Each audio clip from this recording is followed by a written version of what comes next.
Hello, hello, hello. I'm so excited to dive into today's Read With Me session. This is going to be an incredible chapter, Chapter 7, The Dream Master. Last Read With Me session, we talked about the magical kitchen. How incredible was that? How enlightening, what an incredible example is that he shared with us, Don Miguel shared with us. I know it gave me so much clarity of what, how to master the art of relationships, and to practice those specific things, to understand, okay, where was I, where did I need to make corrections in my own life, in my own thinking, in my own ways of, habitual ways of doing things, and why, and reflecting upon that. These chapters are deep. And so it's not like you just listen to it one time or you read it one time and it's like, oh, I got it. Yeah, but to repeat it over and over and over again, to reflect in your own relationships and in your own life and understand, and oh, this is why I was doing that. That's why I was doing that. And how can I practice the next time and be better? And how can I make those adjustments? And, all those different things. And that's what's going to allow us to move forward so much wiser in our decisions and our choices, and feeling at peace and happy and just all of that good stuff. So I'm super excited. I'm proud of you for still continuing to be here and listening in and continuing to read. This is not, like I mentioned, it's not just like a book you just read. It takes a lot of energy and commitment to even listen into these chapters, because it's like tough love, right? Tough love, truth. The truth will set you free. So, Chapter 7, The Dream Master. I'm going to dive into this today, okay? My name is Vanessa Black. Hope you had a beautiful day so far. Let's get right into it. Every relationship in your life can be healed. Every relationship can be wonderful. But it's always going to begin with you. You need to have the courage to use the truth, to talk to yourself with the truth, to be completely honest with yourself. Perhaps you don't have to be honest with the whole world, but you can be honest with yourself. Perhaps you cannot control what is going to happen around you, but you can control your own reactions. Those reactions are going to guide the dream of your life, your personal dream. It's your reactions that make you so unhappy or make you so happy. Oof, that's powerful. It's your reactions that make you so unhappy or make you so happy. So that's the beautiful thing, is that we are in control. Now that we're aware. When we didn't have this awareness, when we didn't know we were in control, then we were in bondage because we weren't aware, right? But now that we're aware, he's saying it's my reactions that make me so unhappy, or it's my reactions that make me happy. My reactions. Your reactions are the key to having a wonderful life. That's why I was so obsessed with this book and all his books, Don Miguel Ruiz. Because I'm committed to having a wonderful life, a life filled with happiness, a life filled without any suffering, why wouldn't I not make this the #1 study and practice all my life until I get to that point where I'm a master? That's my question. Why wouldn't you? If you wouldn't, that means you're happy to be suffering and in drama. And until you get to the point where you're like, enough is enough, I want to live a life that is wonderful, that I'm filled with peace, happiness. I'm going to change. I'm going to commit to the practices. I'm going to commit to rereading, re-listening, practicing every single day. Yes, I might slip up. I'm not going to judge myself. But just the awareness of, oh, I slipped up again. That was an old habit that I used to do. Just that shows the level of growth. And the more we do that over and over again, I know in the beginning, that's what happened to me. I kept slipping up. And I'm like, oh, shoot. But then the book, I have to go back to the book. It was like the Bible. I have to go back, and then my heart would feel so much better. And that's like, oh, now I'm getting better. the less I would slip up. I would catch myself more. The more I do it, the better I become. The more practice makes the master. That's what he says. It is so true.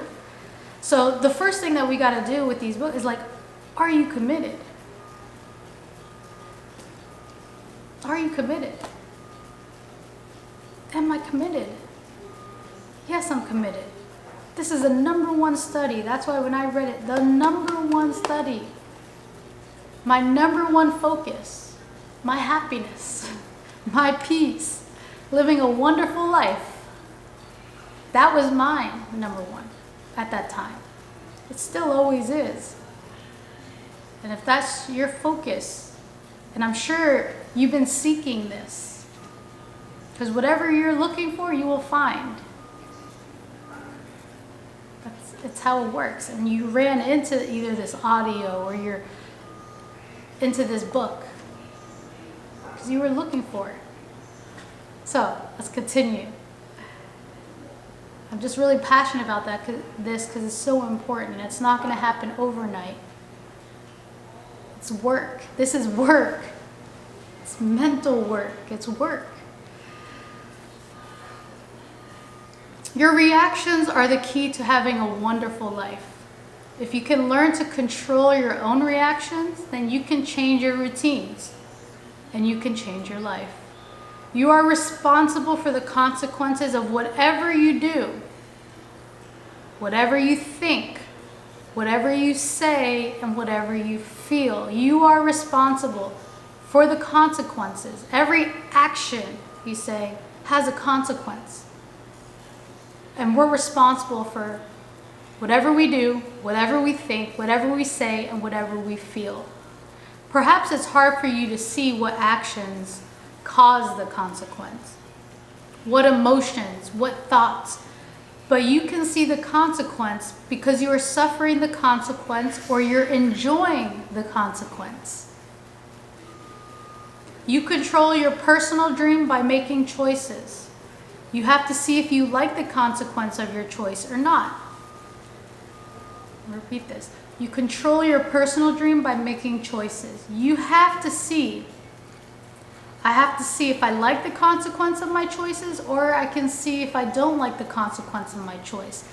The result is unhappiness. The result is suffering. The result is whatever the result is, I can backtrack and say, what could have been the action or the thought or, that caused that reaction? You have to see if you like the consequences of your choices or not. If it's a consequence you enjoy, then keep doing what you are doing. Perfect. If you enjoy it, perfect. Keep doing that. But if you don't like what is happening in your life, if you aren't enjoying your dream, then try to find out what is causing the consequence you don't like. That is a way to transform your dream. Your life is the manifestation of your personal dream. Meaning your life is the result of your personal dream. If you can transform the program of your personal dream, you can become a dream master. A dream master creates a masterpiece of life. But to master the dream is a big challenge because humans become slaves of their own dreams. The way we learn to dream is a setup. With all the beliefs we have that nothing is possible, it's hard to escape the dream of fear. In order to awake from the dream, you need to master the dream. That is why the Toltecs created the mastery of transformation, to break free of the old dream and to create a new dream where everything is possible, including escaping from the dream. In the mastery of transformation, the Toltecs divide people into dreamers and stalkers. The dreamers know that the dream is an illusion, meaning it's not real. The stalkers are like a tiger or a jaguar stalking every action and reaction. You have to stalk. Yes, you have to stalk your own reactions. You have to work with yourself every moment. It takes a lot of time and courage because it's easier to take things personally and react the way you always react. That is so true. Look, you have to stalk your own reactions. You have to work with yourself every moment. Every moment.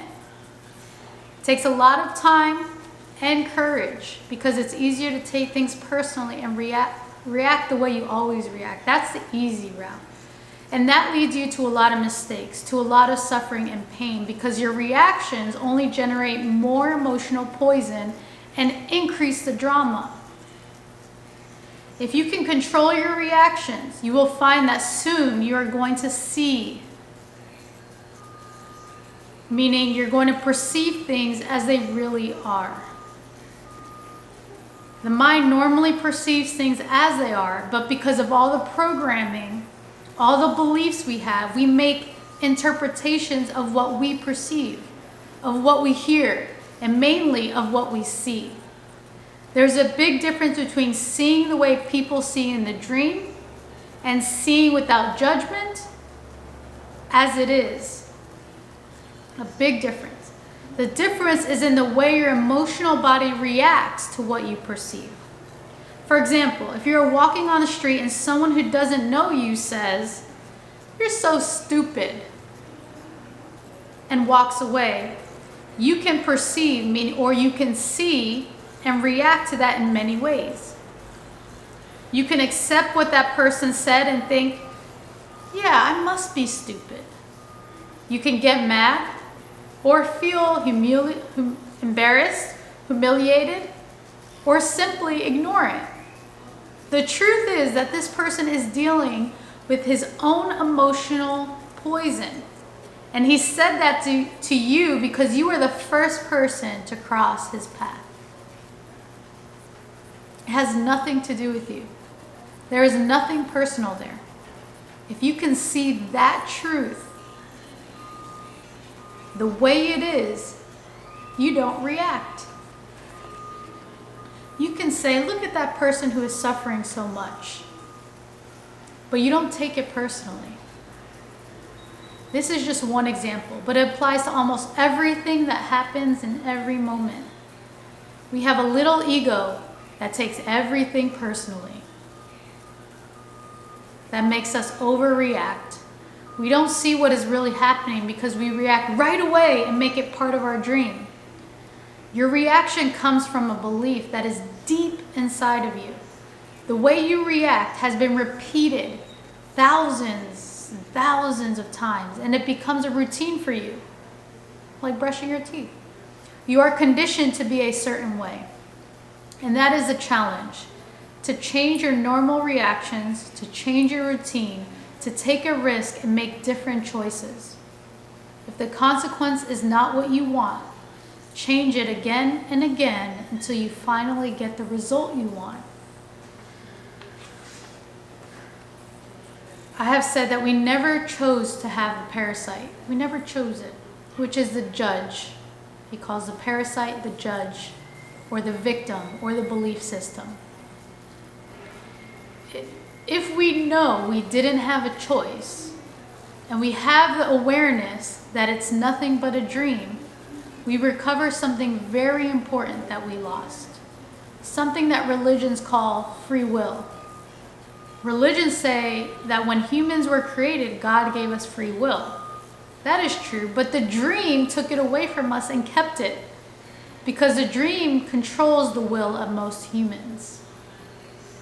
There are people who say, "I want to change. I really want to change. There is no reason for me to be so poor. I am intelligent. I deserve to live a good life, to earn much more money than I earn." They know this, but that is what their mind is telling them. What do these people do? Question mark. They go and turn the television on and spend hours and hours watching it. Then how strong is their will? Question mark. Once we have awareness, we have a choice. Once we have awareness, we have a choice. If we could have that awareness all the time, we could change our routines, change our reactions, and change our entire life. Once we have the awareness, we recover free will. Meaning we recover the point to where we have a choice. Everyone thinks they have their own choices, but when you're in bondage and you're not aware of all of this, then you really don't have free will. You're acting from habits. You're acting from repeated actions, routines that you've been doing maybe for decades.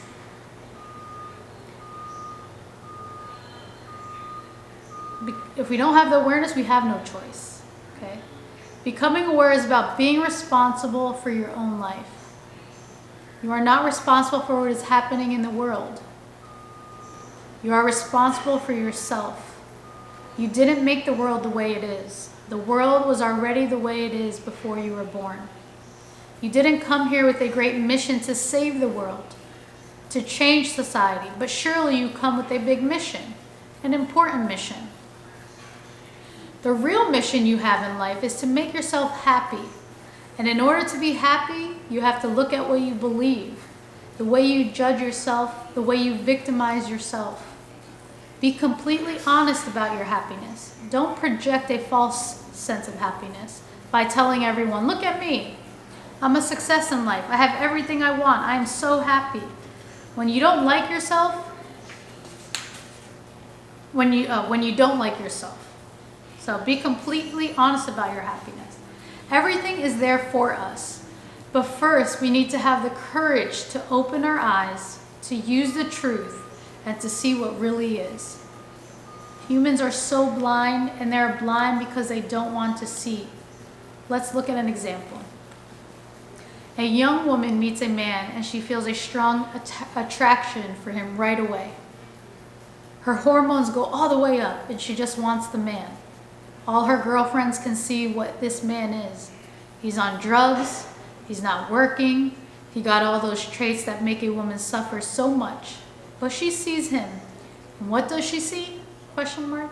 She only sees what she wants to see. She sees that he's tall, he's handsome, he's strong, he's so charming. She creates an image of the man and tries to deny what she doesn't want to see. She lies to herself. She really wants to believe the relationship will work.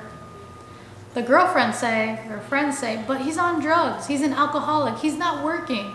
She says, yes, but my love is going to change him. Of course, her mother hates the man, and the father does too. Her parents are worried about her because they can see where she is going. They say, this is not a good man for you. The young woman says, you are telling me what to do. She goes against mom and against dad to follow her hormones, and she lies to herself trying to justify her choices. It's my life, and I'm going to do whatever I want to do. Months later, the relationship brings her back to reality. The truth starts coming out, and she blames the man for what she didn't want to see before. There's no respect, there's a lot of abuse, but now her pride is more important. How can she go back home when mom and dad were right? That will only give them satisfaction. How long will it take for this woman to learn the lesson? How much does she love herself? What is the limit of her self-abuse? All that suffering occurs because we don't want to see, when it is so clear before our eyes. Even when we meet someone and he tries to pretend to be the best he can, even with that false mask, he cannot avoid presenting the lack of love, the lack of respect he has. But we don't want to see it, and we don't want to hear. That is why an ancient prophet once said, there is no worse blind man than the one who doesn't want to see. There is no worse deaf man than the one who doesn't want to hear. And there is no worse madman than the one who doesn't want to understand. We are so blind, we really are, and we pay for that. But if we open our eyes and see life as it is, we can avoid a lot of emotional pain. It doesn't mean we don't take a risk. We are alive and we need to take risk. And if we fail, so what? Who cares? It doesn't matter. We learn and we move on without judgment. We don't need to judge. We don't need to blame or feel guilt. We just need to accept our truth and intend a new beginning. If we can see ourselves the way we are, that is the first step towards self-acceptance, towards stopping the self-rejection. Once we are able to accept ourselves just the way we are, everything can start changing from that point forward. Everyone has a price, and life respects that price. But that price is not measured in dollars or in gold. It is measured in love. More than that, it is measured in self-love. How much you love yourself, that is your price. And life respects the price. When you love yourself, your price is very high, which means your tolerance for self-abuse is very low. It's very low because you respect yourself. You like yourself the way you are, and this makes your price high. If you don't like things about yourself, the price is a little lower. Sometimes the self-judgment is so strong that people need to be numb just to be with themselves.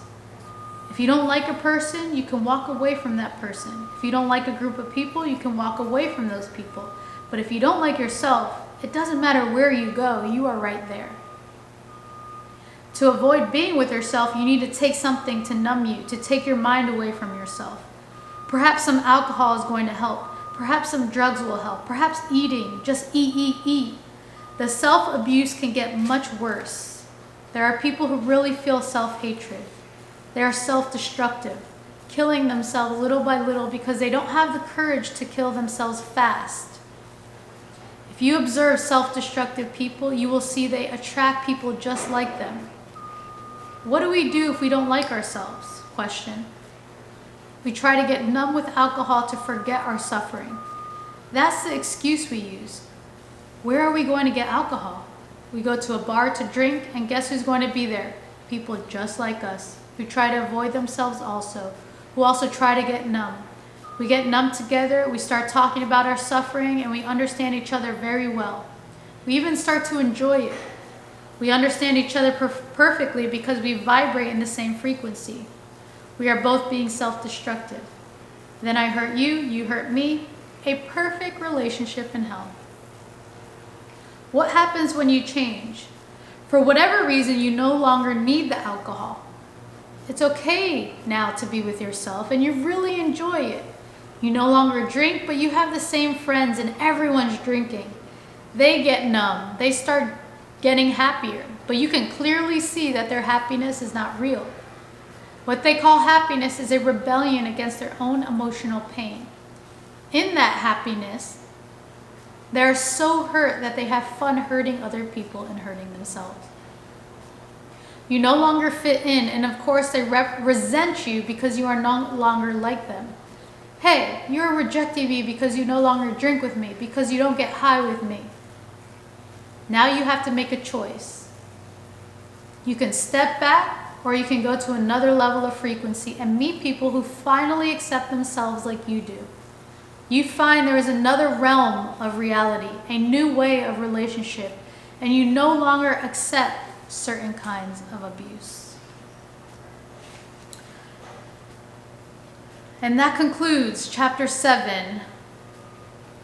What an awesome, awesome chapter. The Dream Master. Can't wait to hear what you got out of this chapter. Let me know in the comments. Let me know somehow, some way. I'm super proud of you. And what incredible examples that Don Miguel Ruiz really provides us. Stories that he gives to let us see the deepness of it, but it's really something that we can grasp. And yeah, and the next chapter 8 is called Sex, the Biggest Demon in Hell. Mastery Love by Don Miguel Ruiz. Appreciate you, love you, and can't wait to see you in the next Read With Me session. Until then, I'm excited for you. I'm excited for you to continue to just re-listen to these chapters.